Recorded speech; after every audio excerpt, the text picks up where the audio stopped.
Hi everyone, Ryan here, Ion Capital Solutions. Hope you're doing well. Today I want to talk to you about a very important topic, and that is how to make sure that you are getting the most out of your lead list. Now, many people don't like rejection, okay? In fact, let me rephrase that. Nobody likes rejection. Right? Nobody wants to be rejected, okay? But as salespeople, we need to get used to it, okay? And we need to not take no for an answer, okay? It's all in the follow up, okay? And if you don't connect with somebody the first time, follow up.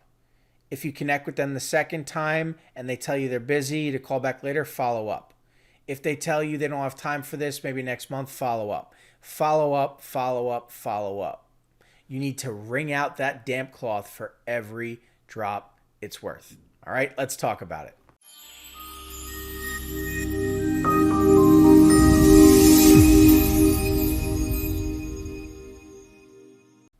Okay, so as you can see, I mean it. Wring out that damp cloth for every drop that it's worth. Okay, that's how you have to view your lead list. You have to get every bit of value out of it. Okay, that can't happen if you just go through the list and toss it away. You need to keep following up. Make sure that you connect with people. Find out their timeline, find a way to connect with them, understand what their interests are, crack a joke, build a relationship, and continue to follow up. And at some point, you will connect as long as you understand how to provide value and, of course, comprehend their needs, therefore, thereby tying your value to those needs, right? But with that being said, all those little drops, what are you doing with them? And how are you organizing them, right? Is everything. And that's something we're going to talk about here as well.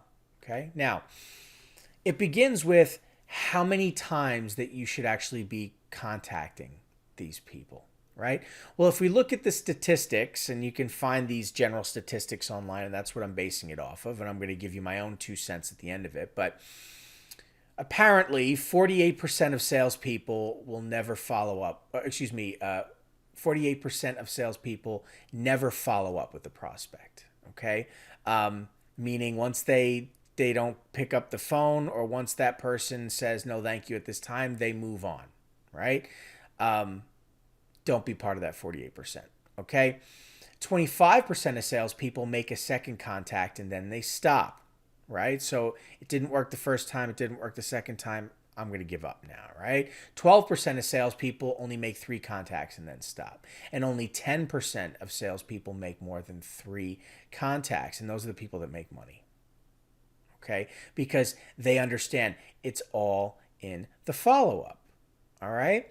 2% of sales are made on the first contact. And that's true. It's very rare that that'll happen. I once had a kid come into my program and close a $7 million commercial deal his second day. Or I should say he got the lead in for a $7 million commercial real estate deal his second day. It took a while to play out for him to get paid, but it's very lucky. Very lucky. Okay? 3% of sales are made on the second contact, right? 5% of sales are made on the third contact. 10% of sales are made on the fourth contact, and 80% of sales are made on the 5th to the 12th. And that's realistic because you need to keep following up with people so that the timing lines up, right? Everyone that you talk to doesn't need money immediately today, right? They need money tomorrow, most likely, right? You will encounter those that need it today, but it's about connecting with these people, putting them in your funnel, and then following up and taking good notes and making sure to reach out when the time is appropriate. And if you do that and you stick to a consistent regimen, all of a sudden you have plenty of business today. And that's because what you did over the last 30, 60, 90 days is now helping you, right? You're able to actually benefit from those past connections. And that's what ensures that you have plenty of business to work on today, that you have business from yesterday closing today, right? That's the consistency in earnings. But it's all about consistency with leads, proper organization, follow up. Okay, so how are you organizing these leads? Now, make no mistake about it. There's going to be a lot of drops from that damp cloth, right? You keep reaching out to people, you keep building up this list, you keep following up, it eventually turns into a lot of data. How are you going to organize that data? Now imagine for a second you're reaching out to 50 people a week, or excuse me, a day, right? 250 people a week, 1,000 people in the month, 12,000 people in the year, right? Not that those are the actual numbers, but just to give you some figures to work with. Are you going to put 12,000 contacts on a Post-it? I think not, right? Are you going to put 12,000 people in a notebook? How many of those notebooks are you going to have? How long is it going to take you to find that contact, to find your notes in your last conversation with that contact? How many pages in that book worth of notes are you going to have based on conversation with that person? How long does it take you to find that person, to catch up on those notes? It's not efficient. Don't use a notebook, okay? Are you going to utilize a CRM that has relationship management and email integration and follow-ups and projects and documents and email marketing and sales calls, and it's all tied together? Sounds great, right? It's not great. It costs you money. There's a monthly cost. There's a cost to data storage. The more contacts you have, the higher the bill goes up. You're not earning money yet if you're new to business loan brokering, right? So now you're accruing a bill and digging yourself in a hole before you even start the rat race. It's not an effective way to do things, okay? And if you ever try and get out of that CRM and over to another one, the cost of pulling that data out and integrating into a new system is astronomical. CRMs are meant for deals, not raw contacts. And just because there's bells and whistles wrapped around the CRM doesn't mean that it's a quality product. Okay, anybody with experience will tell you that. And that's why when you go and work for a legitimate, mature company, they build their own software. They have simplified software. They're not purchasing a third-party platform like HubSpot or the like. All right? So if not a CRM, we're left with Microsoft Excel and Google Sheets. Obviously very similar functionality, but two completely different companies. Now, Microsoft Excel is great for your local hard drive, right? You keep your spreadsheets. That's terrific. But what happens when you're on the road? What happens when you need to access it from another computer? It's not very mobile. Right? Sure, you could upload it to the cloud or to a drive and access it that way, but when you do that, it gets converted over to Google Sheets.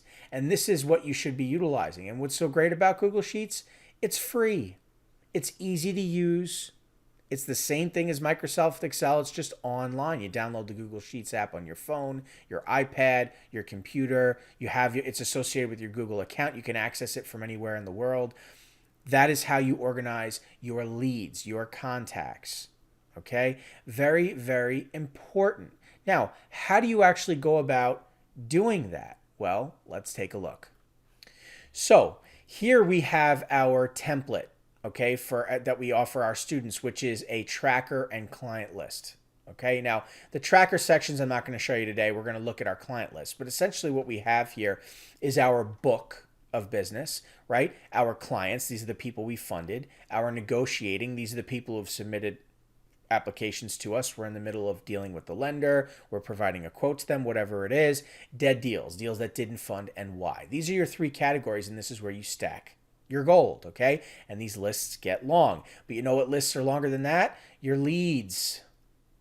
There's going to be a lot of people in here.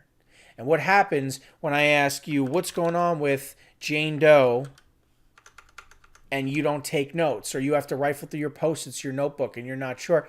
It's a mess. It's a disaster. You need to move quickly and efficiently when you're navigating your data, right? So if you take good notes and you organize yourself appropriately, and I ask you what's going on with your calls for the day, right? 311, what calls do you have? You do a find function like I just did in the right corner, and it lights up your call for the day. I take good notes here. I can type in, right? Jane and I have a call to discuss a new construction project, right? We spoke 3 months ago. She told me to call her at this time, right? And or if I was to ask you, Jane Doe, what's going on with Jane Doe, right? You type in Doe, hit enter, it lights up. There's her name, whatever it is, right? You can navigate thousands of contacts very quickly and efficiently. And as long as you take good notes when you speak to people, you're organized. You neatly stack these leads. You know your follow-ups. You can type in the notes, right? Spoke 3-7, told me to call back 3-11, right? Voicemail, whatever it is. You take an accurate, and let me just show you what I mean. You take accurate notes, right? So let's put here, Let's say the original contact was, contact 222, right?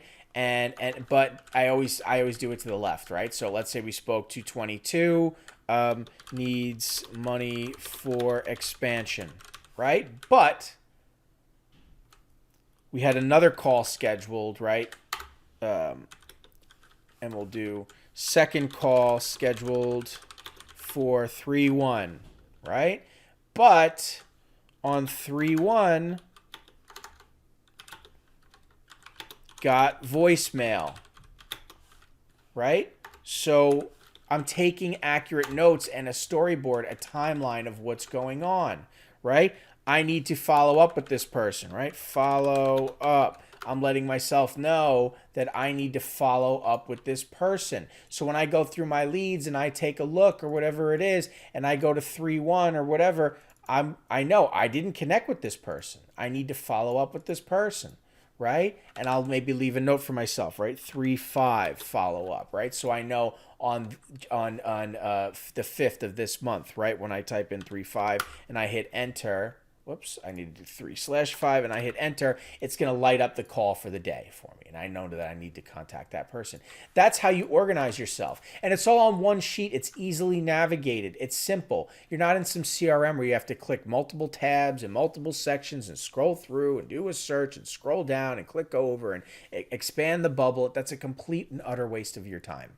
You need to be quick and efficient, right? Are they active? Put them in the active tab. Are they cold? Put them in the cold tab. Once in a while, do an email blast, right? Put your email blast lists together, right? Do they not want to, if they want to unsubscribe, remove them from the list. Stack your leads neatly, right? Have they been funded before? Great, let's fund them again. Are you negotiating? Make sure you take good notes. You follow up with that person, right? You answer their questions. If they relay information, or if information is relayed from the lender to you, send it over to your client. If the client has a question for the lender, back and forth. You're the broker. You're taking care of the relationships here, right? You need to manage yourself and be efficient. You need to be organized.